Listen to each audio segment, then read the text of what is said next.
분양가 상한제를 네. 개선하겠다. 그런 얘기가 있죠. 예. 김대리, 요즘에 우리가 회사가 너무 잘 돼가지고 연봉을 1억 줄게. 분양을 내가 받게 되면 차익이 7억이 되는 거죠.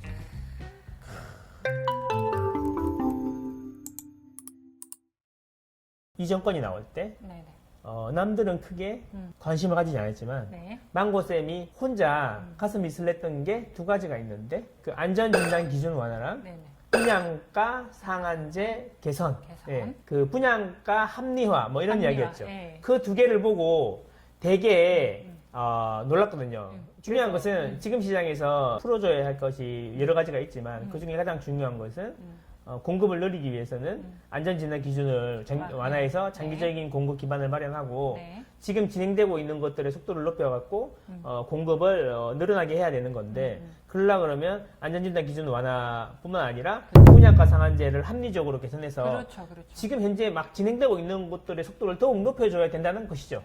우리 둔천줄공 얘기할 때도 근본적인 원인은 이거였잖아요.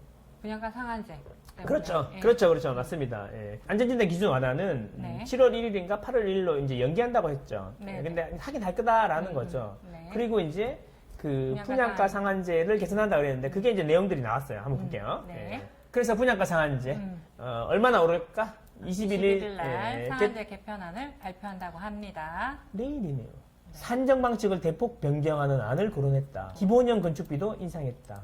이 기본형 건축비라는 게 되게 오래된 거예요. 노무현 때 들었던 이야기 같은데 노무현 정권 때. 네네네. 예, 그래서 기본형 건축비를 라는 걸 만들어 갖고 요거 기준으로 해서 요거보다 많이 더 많이 받으면 안 된다. 이런 이야기였던 거죠. 근데 상승폭은 예상보다 클 가능성이 높다.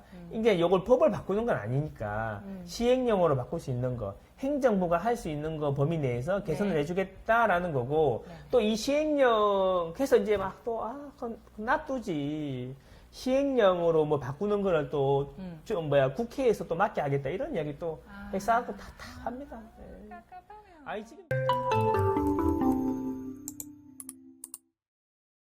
물가 상승이 계속되는 가운데 민간 아파트 분양가 상한제도 현재 수준보다 오를 것으로 전망됩니다. 왜냐하면 각종 원자재 가격 상승. 많이 올랐죠. 그러니까 아니 가격이 올랐는데 재료값이 많이 올랐으면 가격에 반영할 수 있게 해줘야 된다 이런 거잖아요. 그래서 이제 분양가 상한제라는 게 자 한번 그 생각을 해봅시다. 서울을 기준으로 한번 생각해 볼게요. 이게 주변 시세가 예를 들어서 뭐 1억인데 분양가를 5천에 했다 이런 거죠.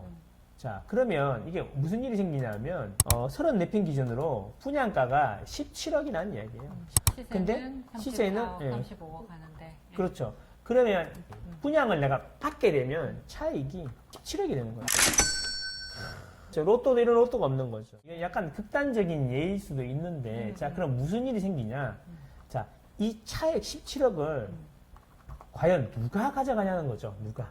1번 조합, 2번 건설사, 3번 수분양자. 누가 가져가는 겁니까? 3번. 3번이죠.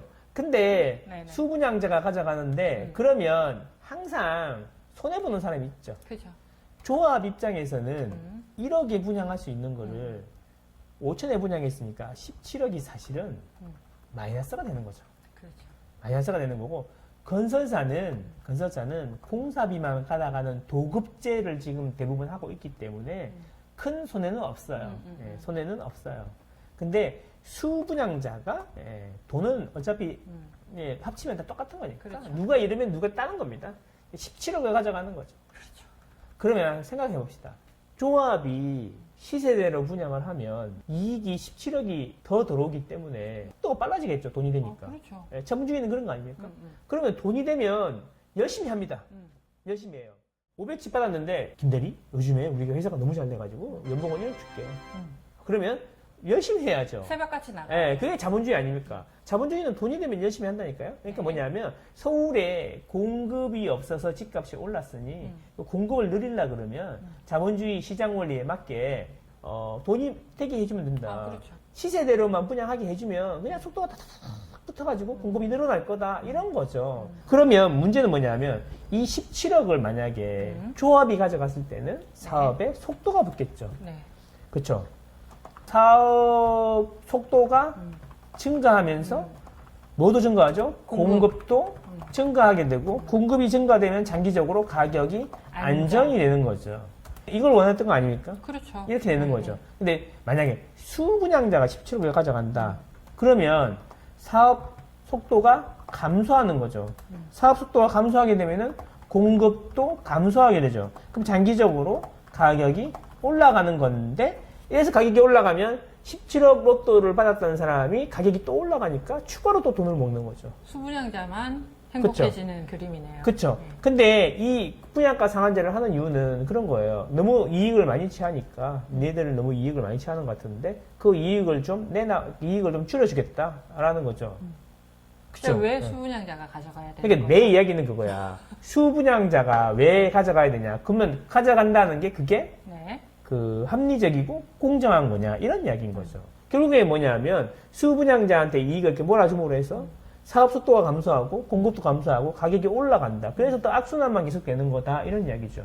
맞습니다. 차라리 공공의 이익을 생각한다면 이 17억이 아니라 이렇게 하는 게 아니라 시는 1억대로 분양을 하고 그치. 뭐 임대 물량을 늘린다든지 그렇지. 뭐 공원이라든가 네, 그죠. 길, 학교 이런 걸 더 짓는 돈을 네. 더 짓도록 한다든가 그렇죠, 그렇죠. 땅을 내놓으라든가 이렇게 하는 게 더 그 공익에는 일하지 않은 거죠. 맞아요. 기부 체납. 예, 그렇죠. 기부채나 받으면 되는 거죠. 그렇게 하는 게 더 합리적이고 더 네. 가격 안정에 도움이 된다는 거죠. 맞아요. 그래서 모두가 시간이 지나면 행복해질 수 있다는 겁니다.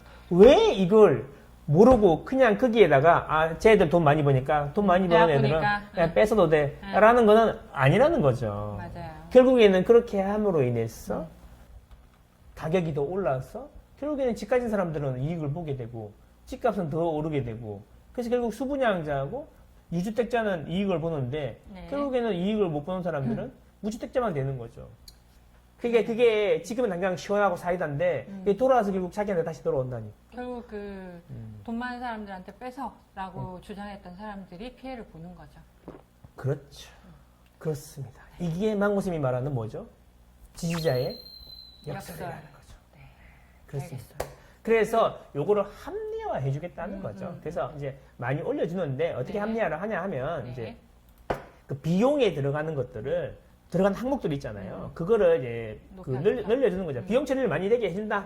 뭐 그런 거 비슷한 건데 그래서 이제 그 분양가가 올라가게 되는 거죠. 분양가가 올라가게 되는데 서울 같은 경우에는 시세 대비 많이 저렴하기 때문에 네. 조금 올라가도 여전히 시세보다는 적다. 그렇죠. 그래서 수분양자의 이익은 좀 줄어드는데 사업 속도는 전체적으로 개선이 되고 공급도 늘어서 장기적으로는 가격이 안정될 것이다. 이런 이야기인 거죠. 알겠습니다. 물론 뭐 제가 이렇게 얘기해도 인정하지 않으시는 분들은 뭐 인정 안 하시겠지만 뭐 그게 지금 지금 정권의 그 부동산 쪽 참모들의 생각인 것 같다.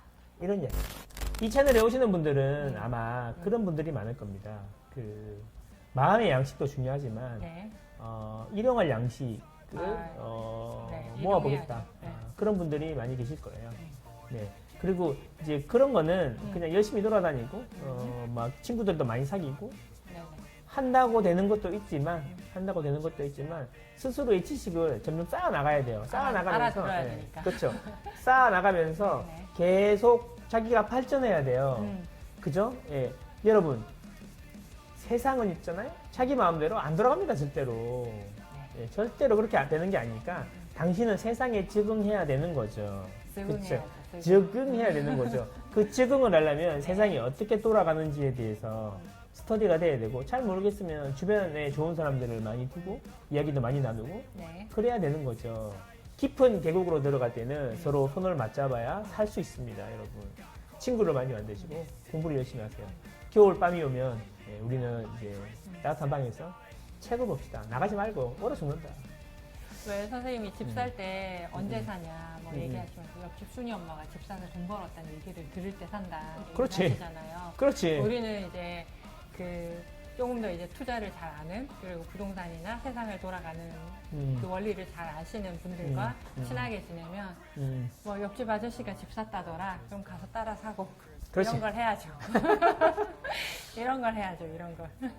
그렇습니다. 네. 그래서 오늘 좀 도움이 많이 되셨나 모르겠습니다, 여러분. 네. 오늘은 여기까지 해야 될 것 같고요. 네, 네. 요즘에 공사 다 망해갖고 예, 공사가 다 망하진 않고 망하는 건 아, 예. 아니고 예, 공사 다 망해가지고 네. 정신이 좀 제도 없고 네. 그렇긴 한데 많이 바쁘신 것 같아요. 예, 이번 주가 이제 피크인데 예, 어떻게 잘 버텨봐야 되겠네요. 네네. 예, 열심히 그렇습니다. 하시고. 네. 또 내일부터 또 정규 강의가 시작되기 때문에 예, 강의 준비도 해야 되고 네네. 예, 그리고 이제 그 잘 아시겠지만 이제 꾸미고 있는 일이 많잖아요 지금. 아, 열심히. 이렇게 마음 편하게 살라 그랬는데 네. 안 되겠네요. 뭐 이렇게 또 꽂히면 해야 되니까. 네, 예. 그러니까요. 어쨌든 여러분 감사합니다. 여러분의 재산은 여러분이 지키는 겁니다. 네, 예, 아무도 당신의 재산은 지켜주지 않습니다. 알겠습니다. 울고 앉아 있으면 아무도 손 내밀어 주지 않으니까. 예. 당신이 변해야 네. 세상이 변합니다. 울지 말고 망고쌤 TV로 오세요. 아무것도 하지 않으면 네. 아무 일도 일어나지 않는다. 자, 오늘 여기까지 하겠습니다. 감사합니다. 감사합니다. 안녕.